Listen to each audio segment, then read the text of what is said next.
हम सभी लोग जीवन जीने के सूत्र उसी क्रम में आज आचार्य भगवान हमें बता रहे हैं, अज्ञानियों का गुरु बनने के बजाय, किसका? अज्ञानियों का गुरु बनने के बजाय ज्ञानियों के शिष्य बन जाओ। क्या बन जाओ?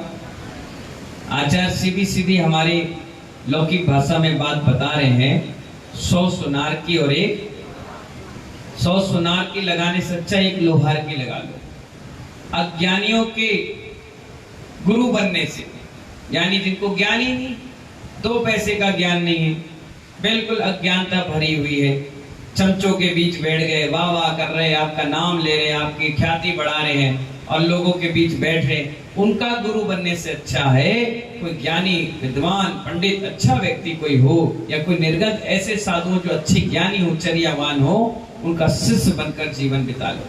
वो अच्छा है, क्योंकि अंधों के साथ अगर आप रहोगे तो लोग भी तुम्हें अंधा कहना चालू कर देंगे। भैरव के साथ रहोगे तो अपने आप तुम्हें बहरा कहना चालू कर देंगे। भैरव के साथ रहोगे, कोई छोटा व्यक्ति के साथ रहोगे तो उसकी सोच विचार भी वैसी रहेगी। बड़े व्यक्तियों के साथ रहोगे तो बड़े विचारधारा आपकी रहेगी, अच्छा काम करने का सोचोगे। कोई भी गरीब आदमी बड़े आदमी के साथ बैठना चालू कर देता है तो उसके हाव भाव बोल चाल में भी परिवर्तन आता है। आचार्य कहते हैं भारत एक धर्म प्रधान देश है। महावीर भैया कौन सा देश है? धर्म प्रधान। तीर्थंकरों ने भारत में ही जन्म लिया। ऋषि मुनियों की त्याग तपस्या की नगरी भी कौन सी है? भारत देश है। तीर्थंकरों ने मोक्ष भी इतने बड़े 3 लोक में सिर्फ भारत देश में ही लिया और कहीं नहीं लिया। सब में शिखर हो, अयोध्या नगरी हो, ये पावन पुनीत इसलिए क्योंकि धर्म प्रधान देश है हमारा भारत। कौन सा देश है? धर्म प्रधान है। और इसके जड़ें भी महानुभाव पाताल तक पहुंच चुकी है। कहां तक पहुंच चुकी है राकेश मास्टर साहब? पाताल तक। और इसको कोई हिला नहीं सकता, इतनी मजबूत जड़। सुमेरु पर्वत की जड़ 1000 योजन कहां तक पहुंच गई है? नीचे। नरक में 1 बाल की दूरी है, 1 बाल ऐसे निकाल लो और दूरी पूरी हो जाए, इतनी जड़ तक लोगों की पहुंच गई है।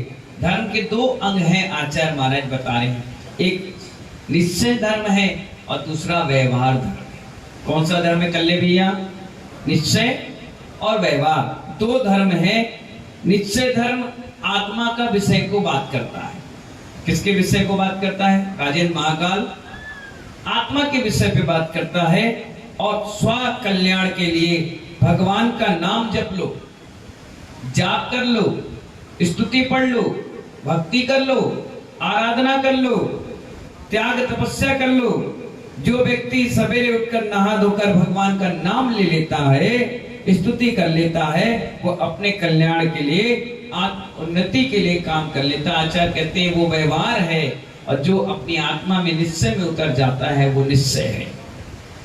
यहाँ पर सोनार के एक बहुत बड़ा उदाहरण दे रहे हैं आचार्य भगवान।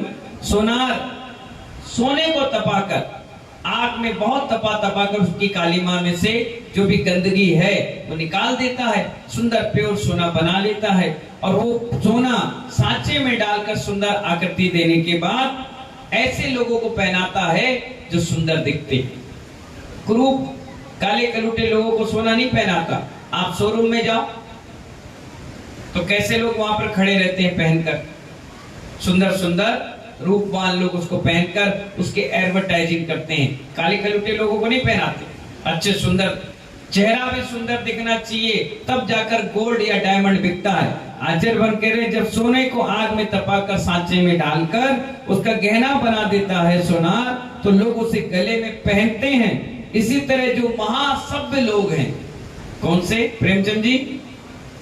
महासभ्य लोग हैं, आदमी होते हैं, वो बड़े धर्मात्मा होते हैं, उच्च संस्कार अपने आप बोलते हैं। जो श्रेष्ठ होता है वही लोक में पूजा जाता है। ऐसे लोगों को जो गहना पहना देते हैं बड़ा सुंदर नजर आता है। ऐसे आचार्य कहते हैं जो व्यक्ति संस्कारवान होता है, उच्च कुल के धारण करने वाले होते हैं, हमारे धर्मात्मा व्यक्ति होते हैं वो गहने के समान, वो भी बड़े सुंदर नजर आते हैं। आचार्य भगवान कहते हैं हमारे प्राचीन ऋषि मुनियों ने एक बहुत सुंदर बात कही है, स्वदेशे पूजते राजा विद्वान सर्व पूजते। स्वदेशे पूजते राजा का मतलब राजा एक देश में पूजा जाता है। राजा कितने देश में किसी जैसा पूछता है? एक देश में। अगर मध्य प्रदेश के सीएम कौन है तो बोले शिवराज, वो गुजरात के सीएम नहीं है, गुजरात के और कोई है, राजस्थान के और कोई है, छत्तीसगढ़ के, बंगाल के और कोई है, दिल्ली के कोई और है। लेकिन विद्वान कहीं भी चला जाए, पढ़ा लिखा ज्ञानी व्यक्ति कहीं भी चला जाए, वो हर जगह पूज्यता को प्राप्त होता है। किसको पूजता है? दो प्रश्न हैं आपके पास। एक प्रश्न ये, एक होता है प्रशंसनीय और एक होता है पूजनीय। क्या कहा? जोर से बोलो। एक होता है प्रशंसनीय, विनोद जी, एक होता है प्रशंसनीय और एक होता है पूजनीय। अब प्रश्न ये उठना चाहिए, कौन है पूजनीय और कौन है प्रशंसनीय?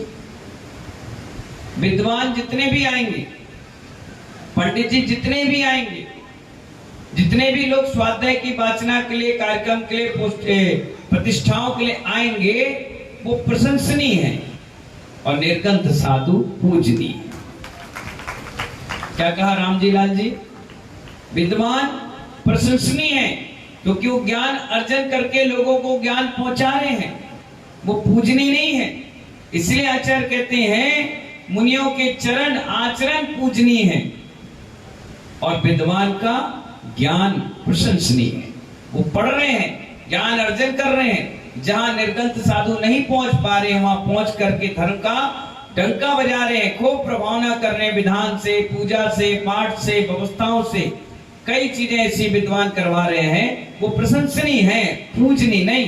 कल के दिन कोई विद्वान आए डबरा में और खूब अपना ज्ञान बखाने, खूब पढ़ाई लिखाए, खूब व्यवस्था बनाए आपकी, तो आप उनके पैर नहीं पड़ सकते, आप उनको अर्घ नहीं चढ़ा सकते, आप उनको आहार, अंजलि में आहार नहीं दे सकते, आप उनका प्रदान नहीं कर सकते। क्यों? क्योंकि वो प्रशंसनीय है, पूजनीय नहीं। और निर्गंथ साधु आ जाए तो प्रशंसनीय तो है ही, साथ में पूजनीय भी है। इसीलिए नवदा भक्ति करते हैं आप, इसीलिए आपके घर में जब साधु आते हैं तो प्रदान होता है, परिक्रमा दी जाती है, उनकी अर्घावली पड़ी जाती है, उनकी आरती उतारी जाती है, उनके पाद प्रक्षालन किए जाते हैं, उनके गंधोदक लगाया जाता है, उनकी सेवाएं, उनकी वैयावृत्ति की जाती है और उनका कमंडल पकड़ के उनके जय जय घोष लगा करके उनकी चर्या की, उनके ज्ञान की, उनके दर्शन की तारीफ करने के साथ पूजा की जाती है। इसलिए चर्या हमेशा पूजनीय होती है और ज्ञान हमेशा प्रशंसनीय होता है। तो इसलिए आचार्य यहाँ कह रहे हैं स्वदेशे पूजते राजा, हर जगह राजा की बखान होगा, सम्मान होगा, मान सम्मान होगा, लेकिन अपने देश में, बाहर कोई नहीं पूछता उसको।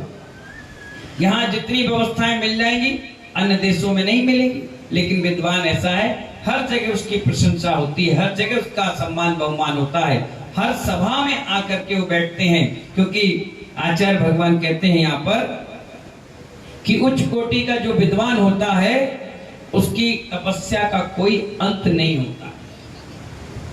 उच्च कोटि का जो विद्वान होता है उसकी तपस्या का कोई अंत नहीं होता है। कई पंडित जी ऐसे भी आते हैं प्रोग्राम में, जब तक पूरा कार्यक्रम समाप्त ना हो वो पानी की एक बूंद भी नहीं पीते। एक आसन करते हैं, पंचकनाथ प्रतिष्ठा महोत्सव में ब्रह्मचर्य पालन करते हुए पूरे नियम संयम से रहते हैं, क्योंकि उनके नियम संयम से उस प्रतिमा में वर्गणाएं भी वैसी जाती है। खा रहे, पी रहे, घूम रहे, इधर उधर डोल रहे नहीं, शुद्धता पवित्रता के साथ मूर्तियों की प्रतिष्ठा होती है। इसलिए आचार्य कह रहे हैं जो उच्च कोटि का विद्वान होता है उसकी तपस्या का कोई अंत नहीं होता है।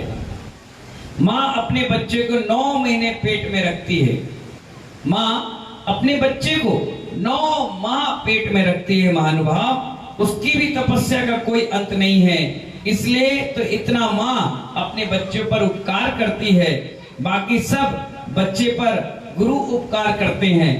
गर्भ धारण क्रिया मात्र हमारे देश में पूर्व काल से अध्यापक स्वयं संस्कारित होते हैं, तभी तो बच्चों को संस्कारित करते हैं। कितना बड़ा उदाहरण आचार्य भगवान दे रहे हैं माँ के ऊपर, टीचर के ऊपर, कि वो भी 100 पर कल्याण की भावना भाते हैं। पहले खुद पढ़ते हैं, उसके बाद बच्चों को पढ़ाते हैं। माँ पहले 9 माह गर्भ में बच्चे का ध्यान रखती है, उसके बाद बड़े होने पर भी ध्यान रखती है। कितना बड़ा 100 पर कल्याण की भावना शुरू से भाई गई है। हमारे अपने छात्रों पर खूब अच्छे अच्छे संस्कार गुरु करते हैं, जिससे हमारा बच्चा पढ़ लिख करके आगे बढ़े, तो कल के दिन जब इसकी स्टोरी लिखी जाए तो पूछे जाएगी कि भाई कौन टीचर इसका टीचर था, कौन इसका कोच था, कौन इसको पढ़ाने वाला है। तो इस देश में भरत चक्रवर्ती के काल से भी, उनसे भी पहले विद्वानों को हमेशा आदरणीय और सम्माननीय रूप से पूजा गया, बहुत अच्छा सम्मान दिया गया। हमारे यहाँ जो तत्वार सूत्र पढ़ लेते थे, क्या पढ़ लेते थे? जो तत्वार सूत्र पढ़ लेते थे पहले के समय में, आज से 25-30 साल 40 साल पहले, जो व्यक्ति तत्वार सूत्र को पढ़ लेता था, अब तो घर घर में पढ़ लेते। कितने लोग पढ़ लेते बताना? 20-25 लोग तो यहाँ भी हैं, शुद्ध उच्चारण के साथ। पहले के समय में 30-40 साल 50 साल पहले जो व्यक्ति तत्वार सूत्र को पढ़ लेता था, उसको चांदी के रथ में, हाथी में बैठा करके पूरे नगर में घुमाया जाता था कि धन है ये प्राणी जिसने जैन दर्शन की कुंजी यानी तत्वार सूत्र को पढ़ लिया।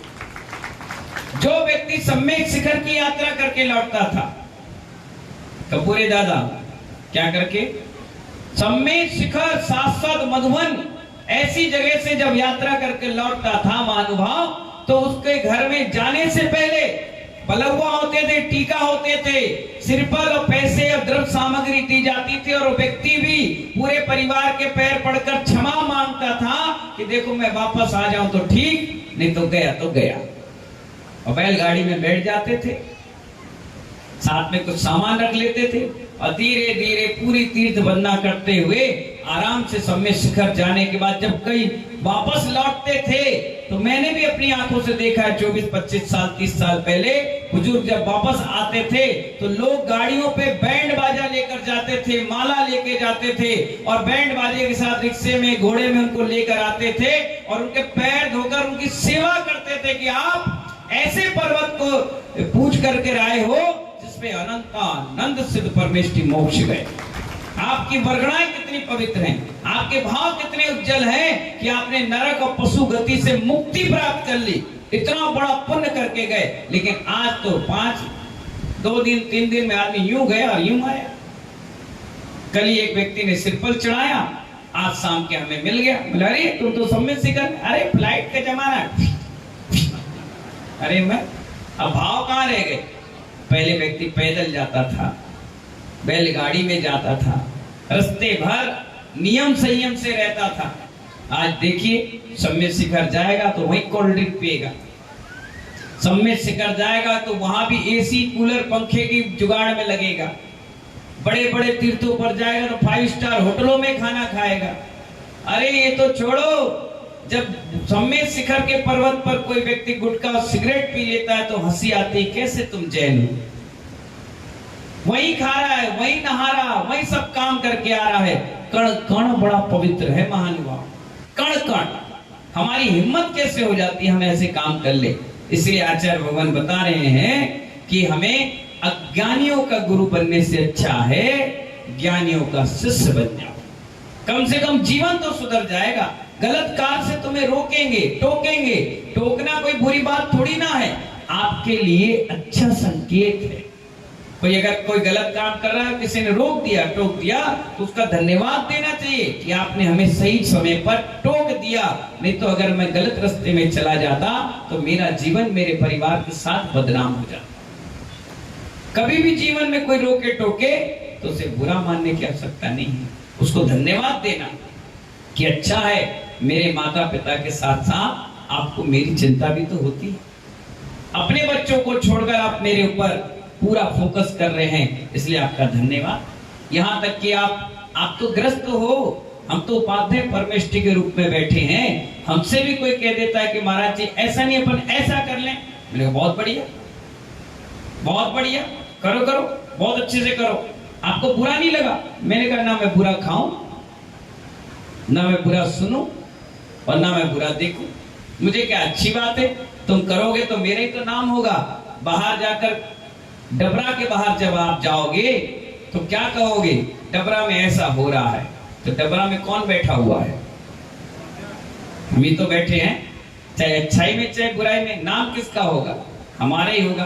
तो टेंशन नहीं, हम तो बहुत अच्छे हैं, बढ़िया हैं, और आप भी अच्छे और बढ़िया रहो, कोई दिक्कत की बात नहीं। इसलिए महानुभाव आचार्य भगवान कह रहे हैं, अज्ञानियों का गुरु बनने से अच्छा है एक ज्ञानी का शिष्य बन जाओ, और एक ना एक दिन वो तुम्हें दो बातें तत्व ज्ञान की बताएगा, और एक दिन तुम भेद विज्ञान करके अपनी आत्मा का भी कल्याण करो।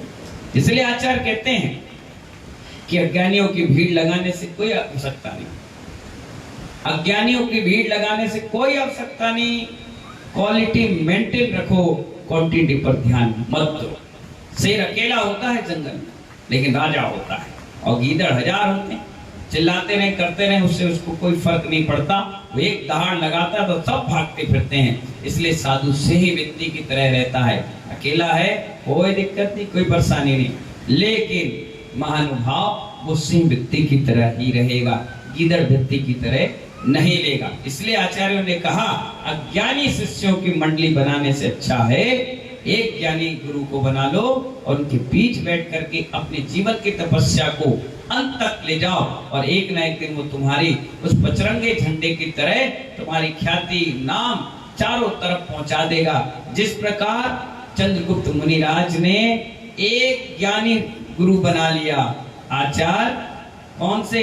भद्रबाहु स्वामी मुनिराज, और एक ज्ञानी और एक परम ज्ञानी, दोनों मिल गए, और दोनों मिल गए तो एक ने अपनी समाधि संलेखना कर ली, और दूसरे की देवताओं ने 12 वर्ष तक व्यवस्था बना दी।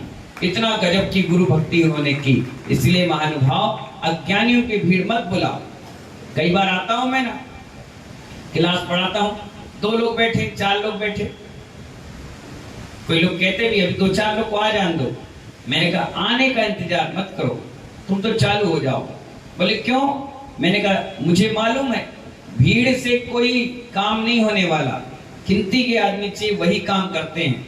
1000 लोग खड़े कर लो, कोई काम के नहीं, 2 आदमी आएंगे अपना काम करके चले जाएंगे। बोली भीड़ में कभी नहीं लगती, ये ध्यान रखना, भीड़ भक्तों के बीच लगती है। भीड़ जो जैसे भक्त हैं और उनके बीच बोली लगा लो, तुरंत हो जाएगी। लेकिन तुम सोचोगे 1 लाख लोग खड़े रहे, आधे तो वहां टाइम पास वाले होंगे, आधे लोग घूम रहे होंगे, आधे लोग खाने पीने की जुगाड़ कर रहे होंगे। भीड़ में कुछ नहीं होता, भक्त अपने आप दिख जाते हैं, अपने आप। चातुर्मास की बेला थी एक जगह, खूब जोरदार पानी गिर गया कार्यक्रम से पहले, आधे घंटे पहले। अब दिल्ली के लोग थे, पानी गिरा, वो घर में रुक गए, कोई नहीं आए। कितने लोग थे उस कार्यक्रम में? पंडाल में सिर्फ 150 लोग। कितने लोग थे?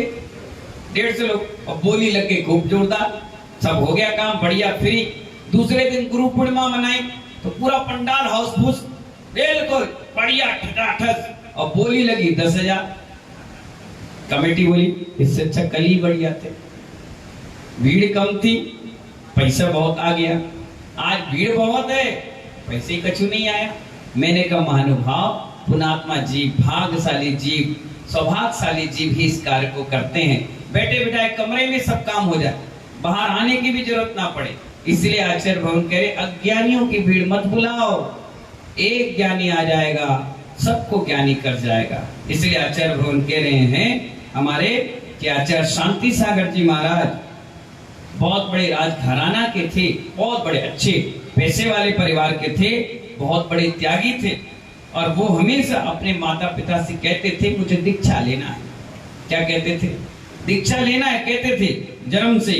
इसलिए उनके माता पिता के मृत्यु के पश्चात उन्होंने दीक्षा लेने का प्रण लिया। मालूम है 16 किलोमीटर दूर जाते थे पढ़ाई करने के लिए। कितने?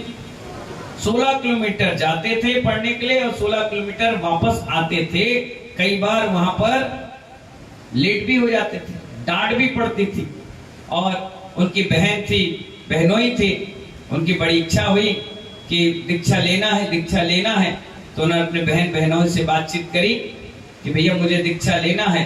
बोले अभी नहीं, अभी नहीं।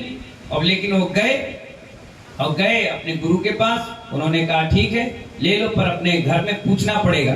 ठीक है, उन्हें अपने भाई को पकड़ के लाए और कहा और तुरंत दीक्षा ले लिया। मालूम क्या मिला था? क्या मिला था? नहीं मालूम आपको?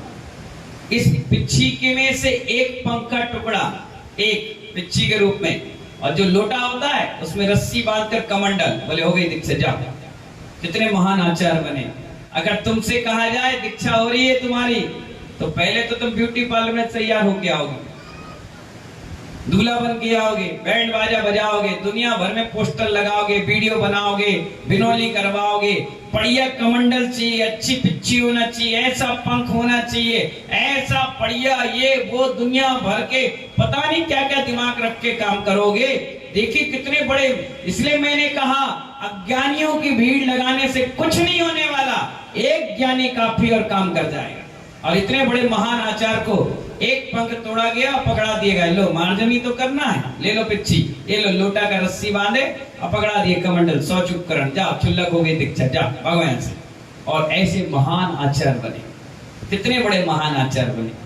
पूरे हिंदुस्तानी, पूरे वर्ल्ड के लोग उनको पूजते हैं। उन्हीं की बदौलत आज निर्गंत साधु आपके बीच में बैठे। लाल किले के मैदान पर वो बैठ गए, राष्ट्रपति खुद आया और सिग्नेचर करके गया कि जाइए दिगंबर साधु विचरण कर सकता है। रोकते थे लोग, जाने नहीं देते थे। बड़ा टिपिकल जीवन जिया उन्होंने उस समय।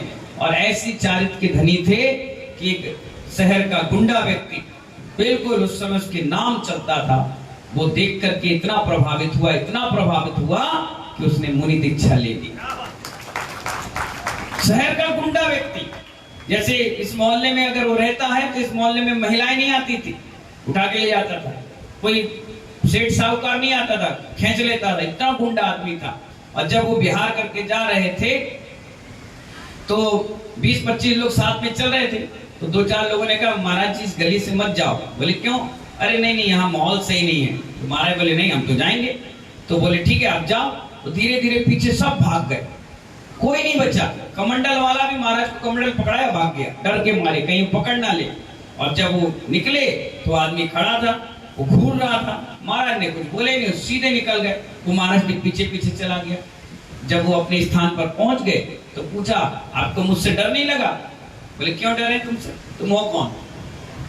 अरे बिल्कुल डर नहीं लगा, पूरा मोहल्ला मेरे नाम से कांपता है। बोले पूरा मोहल्ला तेरे नाम से कांपता, तू मेरे नाम से कांपेगा तो क्या है? क्या करेगा तू? क्या है तेरे पास बता, क्या कर लेगा तू? मेरा आत्मा को कोई मार पाया? 4 बातें उन्होंने उस समय बताई होगी। इतना बैराग आ गया कि कपड़े लत्ते सब उतारे और मुनि दीक्षा ले गया। और आचार्य पाए सागर जी मुनिराज बना और इतना गजब की साधना करी। आप देखिए पुराने मंदिरों में घुटने के बल एक व्यक्ति बैठा है जिसके गर्दन में सांप लपेटे हुए है, वही वो मुनि महाराज थे जो उस समय के बहुत मजबूत एकदम वो थे। अब आप सोच लीजिए कितना बड़ा उस मुदिम निद्रा का प्रभाव था कि अच्छे अच्छे क्रोधी लोग भी क्षमावान बन गए।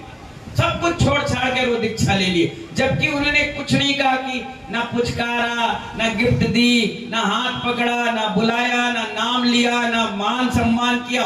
फिर भी चारित्र का इतना बड़ा प्रभाव पड़ता है महानुभाव। इसलिए आचार्यों ने कहा अज्ञानियों की भीड़ लगाने से कुछ नहीं होने वाला, एक ज्ञानी काफी है।